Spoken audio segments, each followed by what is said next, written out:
La Maison-Blanche vient de frapper un grand coup. Les États-Unis ont annoncé un plan pour interdire les logiciels chinois dans les véhicules électriques. En parallèle, toutes les agences fédérales ont reçu l'ordre de désinstaller TikTok dans un délai de 30 jours. L'horloge tourne et le message est clair. Washington durcit le ton face aux entreprises chinoises. Ces derniers temps, les interdictions s'enchaînent. TikTok banni, le géant technologique Huawei bloqué et plusieurs autres firmes chinoises priées de faire leurs valises. Voilà ce qu'on lit dans les gros titres depuis quelques années. Mais pendant que tous les projecteurs étaient braqués sur les réseaux sociaux et les risques de collecte de données, une entreprise chinoise a discrètement contourné le radar américain. Elle n'a pas seulement échappé aux sanctions, elle a carrément racheté certaines des marques les plus emblématiques du quotidien américain sans faire de bruit. Son nom ? Haier. Et non, ce n'est pas juste la marque de frigo dont votre oncle se plaint chaque fois que la fabrique à glaçons tombe en panne. Aujourd'hui, Haier, c'est bien plus que ça, bien plus puissant, bien plus stratégique. Mais alors, comment cette entreprise a-t-elle réussi à s'imposer sans alerter Washington ? Et pourquoi personne ne s'est rendu compte qu'elle passait des appareils basiques aux foyers américains, partout dans le pays ? Voici l'histoire de Haier. Et croyez-moi, après ça, vous ne regarderez plus jamais votre réfrigérateur de la même manière. Quand on pense aux grandes marques d'électroménager américaines, Haier n'est sans doute pas le premier nom qui vient à l'esprit.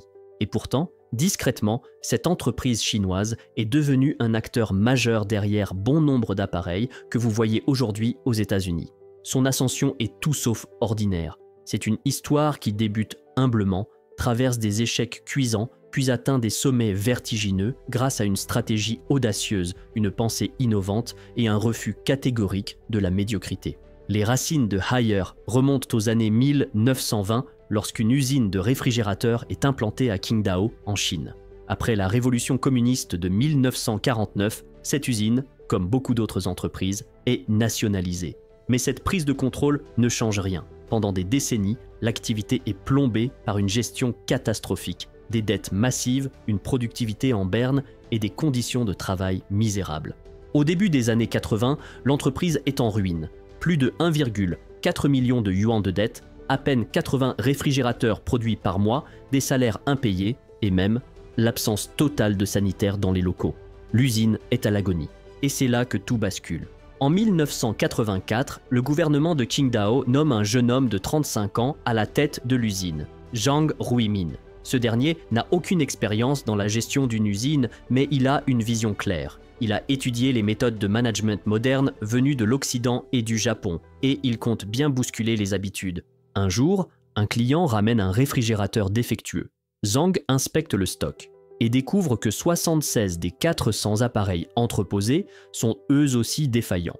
Au lieu de réparer discrètement les dégâts, il prend une décision radicale. Il ordonne à ses ouvriers de détruire tous les frigos défectueux à coups de masse, en plein milieu de l'usine. Le message est limpide. La médiocrité n'a plus sa place ici. Cet épisode du frigo fracassé deviendra une scène légendaire, le symbole d'un tournant fondamental dans la culture de l'entreprise, désormais centrée sur la qualité et l'intégrité. Avec cette nouvelle discipline et une obsession pour la qualité, les choses commencent enfin à changer. Zhang sait que l'entreprise a besoin d'un coup de pouce financier immédiat. Il décroche des prêts pour garantir le versement des salaires et impose de nouvelles règles strictes pour transformer la culture chaotique de l'usine. Et pour améliorer les compétences de ses équipes, il scelle un partenariat stratégique avec un géant allemand de l'électroménager, Liebherr. D'ailleurs, le nom Haier provient directement des 2 dernières syllabes du nom de Liebherr, prononcé à la chinoise. En 1986, l'usine redevient rentable. Entre 1984 et 2000, ses ventes explosent avec une croissance moyenne de 83% par an. Mais Zhang ne se contente pas de redresser une usine, il voit bien plus loin. La première grande phase de transformation de Haier est centrée sur le développement de la marque. Très vite, Haier s'impose comme le leader chinois du réfrigérateur, accumulant des récompenses nationales pour la qualité de ses produits. Puis, dans les années 1990, l'ambition monte d'un cran. Haier ne se limite plus aux réfrigérateurs. Zhang et son équipe se lancent dans le sauvetage de plusieurs entreprises d'électroménager en difficulté. Climatiseurs, micro-ondes, machines à laver, rien n'est laissé de côté. En 1997, Haier a déjà racheté 7 entreprises. À chaque fois, La même méthode, réorganiser la direction, améliorer la qualité, regagner la confiance du marché. À la fin des années 90, Haier vise encore plus haut, cap sur l'international. Mais au lieu d'affronter frontalement des géants comme Whirlpool ou General Electric, Haier opte pour une stratégie beaucoup plus subtile.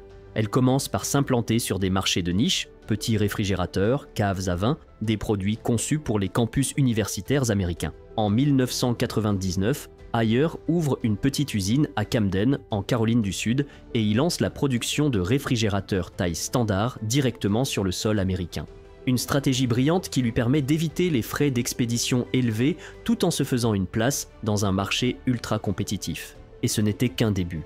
En 2005, Haier entre dans une nouvelle phase, la conquête mondiale de la notoriété. À travers des acquisitions stratégiques, comme celle de Sanyo Home Appliance au Japon ou de Fisher & Paykel en Nouvelle-Zélande, Haier élargit son empreinte internationale tout en enrichissant son portefeuille de brevets technologiques. Résultat, en 2009, Haier devient officiellement la première marque mondiale d'électroménager, une position qu'elle conservera sans discontinuer pendant les 15 années suivantes. Mais le vrai secret de Haier ne réside pas uniquement dans ses acquisitions ou ses usines. Il repose sur une nouvelle philosophie de management. Aux alentours de 2005, Haier introduit un modèle de gestion totalement inédit, le Randan-hei. Concrètement, l'entreprise se divise en milliers de petites équipes autonomes. Chacune fonctionne comme une mini-start-up, responsable de sa rentabilité et de la satisfaction client. Fini les employés passifs. Chez Haier, chaque salarié devient un entrepreneur à part entière. Ce modèle insuffle une nouvelle dynamique à l'entreprise. Plus d'agilité, plus d'innovation et surtout une vraie culture de la responsabilité.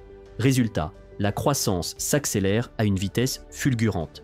Mais pour s'ancrer durablement sur le marché américain, Haier prépare un coup d'éclat. En 2016, après plusieurs rachats de moindre envergure, l'entreprise frappe un grand coup.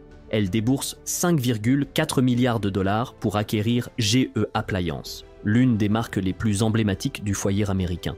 Une acquisition qui suscite des inquiétudes, perte d'emplois, choc culturel, veto du gouvernement américain. Rien de tout cela ne se produit. Haier gère l'opération avec transparence et doigté. Elle maintient les emplois, verse des primes de performance et transforme même la culture d'entreprise de General Electric en profondeur. Ce n'est pas juste un rachat de marque, c'est un gain massif de capacité industrielle directement sur le territoire américain.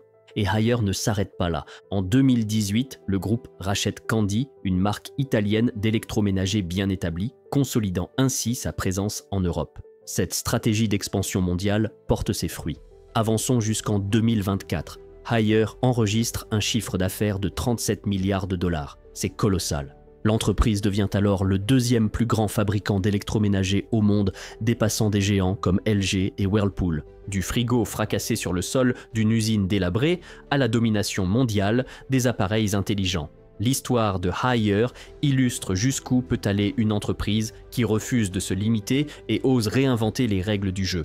Mais une question persiste, comment Haier a-t-elle réussi à obtenir l'aval du gouvernement américain ? Surtout quand on sait à quel point Washington est devenu méfiant à l'égard des acquisitions chinoises aux États-Unis. Alors, est-ce que le gouvernement américain a tout simplement ignoré la montée en puissance de Haier ? Pas du tout. La vérité, c'est que Haier n'a jamais essayé de passer en douce. L'entreprise a suivi toutes les procédures officielles, a joué la carte de la transparence et n'a jamais tenté de dissimuler ses intentions, contrairement à d'autres groupes chinois. Prenez Huawei, ByteDance ou encore China Oceanwide, tous ont suscité des alarmes à cause du risque d'espionnage, notamment parce qu'ils manipulent des volumes gigantesques de données personnelles américaines. Mais il y a une autre dimension à tout cela. En 2018, on apprenait qu'environ 73% des entreprises privées chinoises intégraient des cellules du Parti communiste en interne. Et parmi les 500 plus grandes entreprises du pays, ce pourcentage est encore plus élevé. Alors, où se situe Haier dans ce paysage ? Eh bien, Haier fabrique des appareils électroménagers, des machines à laver, des frigos, des objets qui, à première vue, ne présentent pas de menace pour la sécurité nationale. Contrairement aux réseaux sociaux ou aux infrastructures de télécommunications, ils n'étaient tout simplement pas perçus comme des collecteurs de données sensibles. C'est précisément pour cette raison que l'acquisition de GE Appliance par Haier n'a pas été bloquée. À l'époque, l'opération ne représentait aucun danger apparent. Mais aujourd'hui, en 2025, la donne a changé. Le secteur de l'électroménager d'aujourd'hui n'a plus rien à voir avec celui de 2016. Une révolution silencieuse est en cours, celle de l'Internet des objets, ou IoT. Désormais, nos appareils ne sont plus simplement fonctionnels, ils sont connectés. Réfrigérateurs, machines à laver, téléviseurs, serrures, éclairage, tout est relié au Wi-Fi, tout communique. Ces appareils apportent de nombreux avantages. Contrôle à distance via smartphone, économie d'énergie, automatisation intelligente, mais en contrepartie, ils collectent des données. Et dans cette nouvelle ère du foyer intelligent, Haier est en tête de peloton. L'entreprise ne se contente pas de produire des objets connectés, elle conçoit des écosystèmes intelligents, interconnectés. Pour la 6e année consécutive, Haier a été désignée comme la première marque mondiale dans l'univers des écosystèmes IoT. Ces produits ne sont pas seulement smart à titre individuel, ils sont conçus pour fonctionner ensemble, échanger des données et centraliser le pilotage de votre maison entière. Du point de vue commercial, l'entrée de Haier dans la technologie intelligente a du sens. Mais elle soulève aussi de nouvelles interrogations, notamment à cause de la figure centrale de cette success story, Zhang Ruimin. L'homme qui a transformé une usine en faillite en un empire mondial n'est pas seulement président-directeur général de Haier, il est aussi un membre de longue date du Parti communiste chinois. En 2002, il siégeait même au 16e comité central du parti. Alors, en mettant toutes les pièces du puzzle ensemble, une chose devient claire. Haier pourrait très bien se retrouver dans la ligne de mire du gouvernement américain. Surtout si ces appareils connectés commencent à être perçus comme une menace potentielle pour la sécurité des données. Et ce n'est pas tout. Les tensions commerciales entre la Chine et les États-Unis ne cessent de s'intensifier. Dans ce contexte instable, les activités de Haier sur le sol américain pourraient rapidement devenir un enjeu géopolitique majeur. Ce qui n'était autrefois qu'un simple fabricant de réfrigérateurs est désormais profondément lié à la data, à la connectivité et à la politique mondiale. Et vous, que pensez-vous de l'ascension de Haier? Simple réussite industrielle ou cheval de Troie stratégique du Parti communiste chinois? Dites-le nous en commentaire. Votre avis nous intéresse vraiment. Si vous avez aimé cette analyse, pensez à vous abonner et à activer la cloche pour ne pas manquer nos prochaines enquêtes. Et surtout, partagez cette vidéo. Plus on est nombreux à comprendre ce qui se joue, moins on se laisse surprendre.